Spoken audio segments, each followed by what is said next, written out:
Poderia explicar a homossexualidade na visão espírita? Esta condição é uma expiação? Poderia indicar algum livro espírita que explique esse assunto?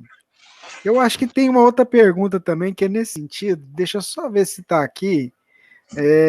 Tá aqui. Eu não sei se você viu o posicionamento do Papa Francisco acerca dessa questão da homossexualidade. Essa é uma questão realmente bastante complexa, né? Vamos ver se a gente consegue, em poucos minutos, tratá-la.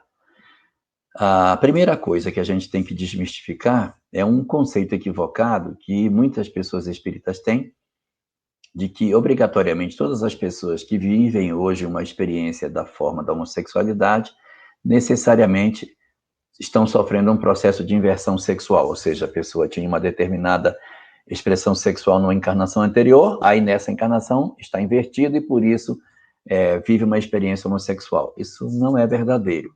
Nem toda pessoa que hoje é um homem que vive uma experiência homoafetiva era mulher na outra e vice-versa. Não, isso não funciona dessa forma.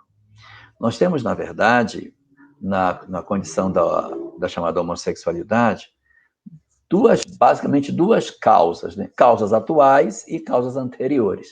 Causas atuais significa o seguinte: o indivíduo não tinha uma experiência homossexual do ontem, ele não vê, a história dele hoje não tem nada a ver com o passado, tem a ver com o presente. Presente dele é que tem as razões pelas quais ele hoje vive uma experiência homoafetiva. E existem várias razões para que isso aconteça. Por exemplo, digamos que você, uma moça, sofre uma relação afetiva com um rapaz, muito violenta, traumatizante, ela se bloqueia e ela começa a ter rejeição pelo sexo masculino. A causa está no hoje. Essa rejeição faz com que ela não queira mais a comunhão afetiva com outro rapaz. E aí, evidentemente, em função desse bloqueio, ela pode se sentir carente e, a partir daí, ela começa a ter uma aproximação com uma outra moça e começa a ter um relacionamento homoafetivo, sem que necessariamente isso tenha alguma coisa a ver com o passado.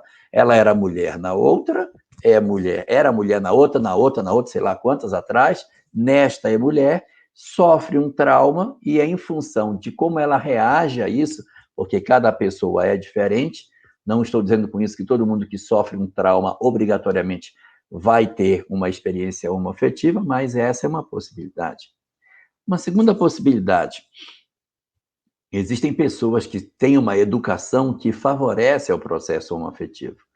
Existem alguns pais que dizem assim: meu filho é macho, não tem coelho, não tem esse negócio não, o que vier meu filho, ele vai para cima, seja homem, seja mulher, travesti, o que for, deu mole meu filho. Então estimula a pessoa, pela educação que os pais dão, para ter uma experiência desse tipo. Não tem nada a ver com o passado, mas o estímulo da educação que recebe empurra a pessoa a uma condição de aparente normalidade. E, por conta disso, a pessoa, de repente, se vê envolvida numa relação homoafetiva. Outra situação que pode gerar também esse tipo de experiência: a curiosidade. Existem muitas pessoas que possuem uma curiosidade de saber como é que é. E a experiência da curiosidade pode levar alguém a uma experiência homoafetiva. E essa curiosidade pode ser passageira, ou essa curiosidade pode levar o indivíduo a ter um interesse maior em que esse tipo de vivência acaba se prolongando no tempo e a pessoa passa a viver mais intensamente essa realidade.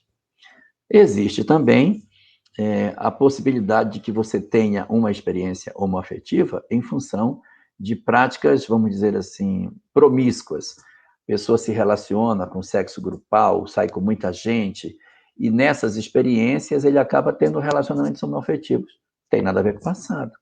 É um gosto da pessoa do hoje, ele está se relacionando com várias pessoas, de repente ele está se relacionando com pessoas, ou ela se relacionando com pessoas do mesmo sexo. Isso também pode acontecer. Uma outra situação que também pode se dar e que não tem nada a ver com uma inversão sexual. Mas imagine que alguém, na encarnação anterior, era um homossexual. Ele era um homossexual. Nessa encarnação, ele está repetindo a mesma experiência. Ele não está invertido. Ele era homem na outra e ele é homem nessa. Na outra, ele também tinha experiências homoafetivas. Nessa, ele tem de novo. Então, não tem nada a ver com inversão. Ele era homossexual antes, está só no processo de reincidência da experiência. E, para não me alongar, existem outras causas do presente, mas eu posso ter um processo obsessivo também. Eu posso ter algum espírito desejoso de me empurrar numa direção que ele acha que é prejudicial a mim, em que ele começa a estimular sexualmente minhas ideias para que eu procure ter interesse por pessoas do mesmo sexo, e a partir de um fenômeno de obsessão, ele pode empurrar alguém para ter uma experiência dessa natureza. Então, como se vê, nós podemos encontrar, estou aqui relacionando algumas, mas tem outras, várias experiências de uma mesma existência que podem levar a experiências homoafetivas, algum bloqueio, a pessoa sofre um bloqueio, uma rejeição. Eu odeio meu pai, eu odeio meu pai, eu odeio meu pai, eu odeio o que ele fez com a minha mãe. Eu não quero casar, eu não quero isso para mim, Deus me livre. Eu não quero ter ninguém. Então a pessoa se bloqueia para ter uma outra pessoa para formar um casal homem e mulher.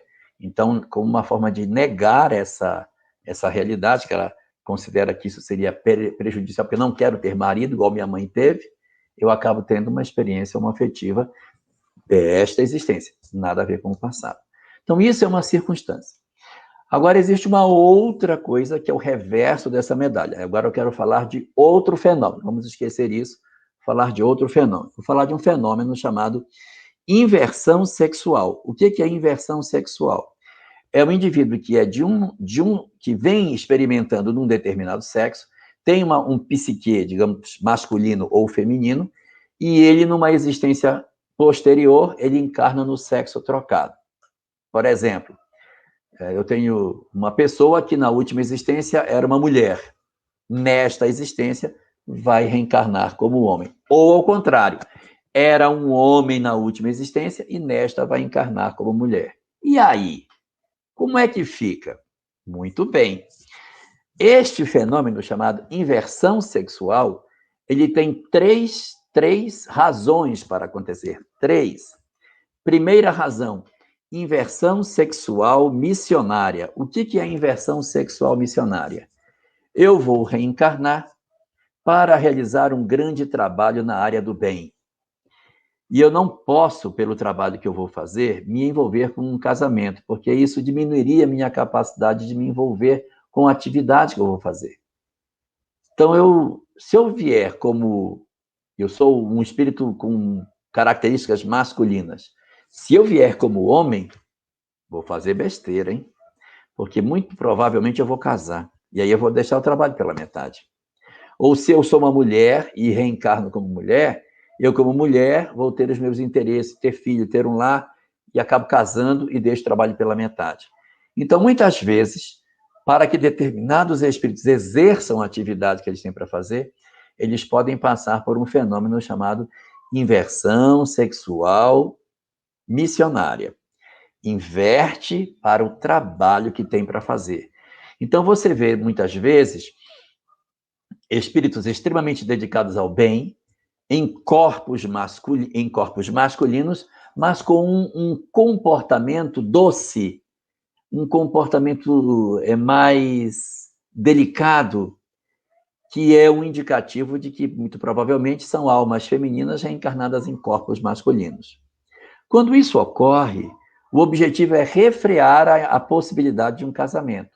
O mais esperado nessas circunstâncias é que essa inversão aconteça e a pessoa leva a vida com razoável tranquilidade. Por quê? Porque por ele ser um espírito de uma certa evolução, ele não vai passar por muitos conflitos. Por quê? Porque ele não tem muitas questões em aberto na área da sexualidade também. Como ele já é uma alma que já tem uma certa caminhada, ele inverte, acaba não casando e leva a vida, sente solidão, sente vontade de ter alguém, mas o resfriamento natural do corpo vai fazendo com que ele leve a vida. O que não impede que um ou outro desses companheiros possam, em função das circunstâncias, ter um relacionamento, casar com alguém, mesmo invertido, ou até ter um relacionamento homoafetivo em função dos apelos do passado. Mas o mais esperado é que isso não aconteça. Segunda situação, o sujeito inverte por uma questão provacional. O que seria a inversão provacional? A inversão provacional ocorre quando, naturalmente, pela evolução, a gente vai ter que inverter. O Rubens, por exemplo, vai ter que ter pelo menos uma encarnação como mulher. Por quê? Porque o Rubens precisa saber o que é gestar, o que é amamentar, né? Existem experiências do universo feminino que não tem como você vivenciar sendo homem. E daí, para que a gente evolua, a gente tem que encarnar nos dois mundos. Assim como mulheres também precisarão naturalmente encarnar como homens, homens naturalmente passarão a encarnar algumas vezes como mulher. Por quê? Para retirar de nós esses arquétipos, esses estereótipos que a gente tem de que homem é desse jeito e mulher é daquele jeito. Aquela imagem medieval do cavaleiro montado num cavalo com uma espada que ia para as cruzadas, e a mulher, aquela castelã que ficava na torre do castelo com os seus cabelos de Rapunzel, isso tem que acabar. Nós precisamos aproximar os dois. O homem tem que lavar louça, trocar fralda, ajudar em casa, ter uma sensibilidade maior, e a mulher também ter uma atividade de trabalhar, cuidar das coisas, ser mais independente, dirigir, estudar. Então, esses universos eles têm que se aproximar. E é esse fenômeno da inversão provacional, não é mais a inversão missionária, mas é a provacional, é um fenômeno natural da existência. A gente inverte com razoável frequência. Tá? Nós já invertemos várias vezes, de repente alguns de nós estamos invertidos. Isso gera conflito? Nem sempre. Se você não tiver grandes dramas do passado, inverte e toca a vida. Era mulher, vem como homem, era homem, vem como mulher, não vai tocar. Porque os hormônios, a educação e uma série de fenômenos da vida corporal ajudam com que você se alinhe com o corpo que você recebe, apesar das experiências passadas que você tem. Terceiro tipo de inversão, inversão sexual expiatória. Essa é a mais complicada, porque é a inversão que ocorre exatamente por um processo expiatório. A pessoa é apaixonada pelo sexo oposto, tem um interesse imenso pelo outro sexo. E aí, em função desse interesse imenso que ele tem, já se tentou várias coisas. Ele nasceu feio, nasceu pobre, botou o cara com mau hálito, ele teve uma deformidade física, mas não adianta, ele pode ter mau hálito, joga aquele negocinho na boca, ele vem feio, faz plástica, ele é pobre, ele dá um jeito de conseguir dinheiro, ele se vira e continua fazendo besteira. Então, já se fez muitas tentativas e não se conseguiu corrigir essa alma rebelde e extremamente aficionada pelo sexo oposto. Uma das alternativas, eu disse uma das alternativas que existe, é a inversão sexual expiatória. Qual seria essa? Inverte o cidadão. Para que ele, numa circunstância de inversão, possa refrear os impulsos sexuais que ele possui e dar uma equilibrada na caminhada dele. Isso funciona com muita gente, mas com muita gente não funciona. Por quê? Porque a gente acaba passando por cima do corpo. E aí, vivemos experiências homoafetivas. O que significa tudo isso? Isso significa que essas experiências não são necessariamente do passado, elas podem ser, mas não necessariamente são. E quando, entrando um pouquinho na segunda pergunta, antes de voltar para a primeira, que pergunta sobre livros, e quando a gente vê essas situações acontecendo, a gente diz, e aí? Como é que fica? Ora, como é que fica? O grande objetivo nosso é que a gente cumpra o planejamento espiritual que cada um possui. Mas são tão raros os que cumprem. Tem os egoístas, os orgulhosos, os vaidosos, os corruptos, e estão todos convivendo entre nós. A casa espírita possui todos esses tipos de mazelas, os adúlteros, todo tipo de coisa. Se a casa espírita for querer fazer uma lista para poder dizer, não, você vai ser trabalhador espírita, você olha, preencha aqui, se você não é isso, não vai ficar ninguém. Todo mundo tem mazelas. E não é porque, de repente, a pessoa tem uma experiência homoafetiva que ela tem que ser vista de maneira diferente dentro da casa espírita. Tem que ser vista de maneira normal. Ela tem uma experiência homoafetiva? Tem. Ah, ótimo.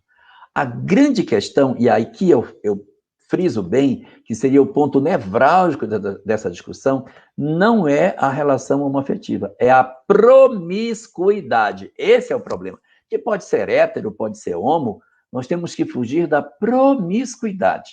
Num degrau bem mais alto, a prostituição. Então, se você se prostitui, não se prostitua, homo ou hétero, não se prostitua. Mas se você não se prostitui, mas tem vida poligâmica, promíscua, diminua. Escolha menos parceiros, diminua. Viva com menos parceiros. Se você consegue viver com poucos parceiros, faça esforço para viver com apenas um. Viva com um parceiro. Então, assim, você vai numa gradação progressiva. E aí, no livro Loucura e Obsessão, narra a história de um rapaz que foi abusado pelo tio, e isso é muito comum. As pessoas são abusadas, elas depois acabam consolidando uma prática homoafetiva no futuro. Ele é abusado pelo tio, e ele depois, na condição já de jovem, adolescente, ele continua mantendo a prática homoafetiva que o tio havia desenvolvido nele. E ele desenvolve uma paixão pelo tio, inclusive. E a obra vai tratar exatamente disso, e vai dar os esclarecimentos com relação à conduta nessas questões da homoafetividade. E aí, por esse caminho, por essa via, a gente, de repente, consegue encontrar algumas questões que a gente tem para resolver. Agora, o mais importante de tudo é a gente ler o último capítulo do livro Vida e Sexo, chamado A Margem do Sexo, no qual assevera que aos erros do amor, nenhum de nós escapou. Todos nós, espíritos que habitamos o planeta Terra, temos graves conflitos na área da sexualidade. Graves. Se não dessa, de outra existência. De tal sorte que nenhum de nós tem autoridade moral para criticar a conduta sexual de quem quer que seja. Diante dos conflitos sexuais que a gente possa enxergar, silenciar os nossos corações de fazermos condenação a quem quer que seja. Não temos autoridade para condenar. E para reforçar o que eu estou dizendo, no caso da mulher adúltera, narrado no Evangelho de João, no seu capítulo 8, ocorre o encontro de Jesus com a mulher adúltera, naquela história bem conhecida de todos nós, e quando a história termina, Jesus vira-se para ela e pergunta: mulher, onde estão os teus acusadores? E ela responde: eu não sei, Senhor, eles se foram. E Jesus então lhe diz: eu também não te condeno, vai e não tornes a pecar. Ora, se Jesus, o governador planetário, o espírito mais nobre, mais evoluído que a Terra já conheceu, não condenou a mulher, por que condenaríamos nós uma pessoa que tem uma conduta que nós achamos que é equivocada? Silêncio nas questões sexuais faz muito bem para a nossa alma, que precisa aprender a ser um pouco mais capaz de derramar amor nas relações que observa, para que a gente vença a nossa capacidade de crítica e o amargo fel que trazemos dentro das nossas almas. O mundo precisa muito de paz. Colaboremos nesse grande propósito.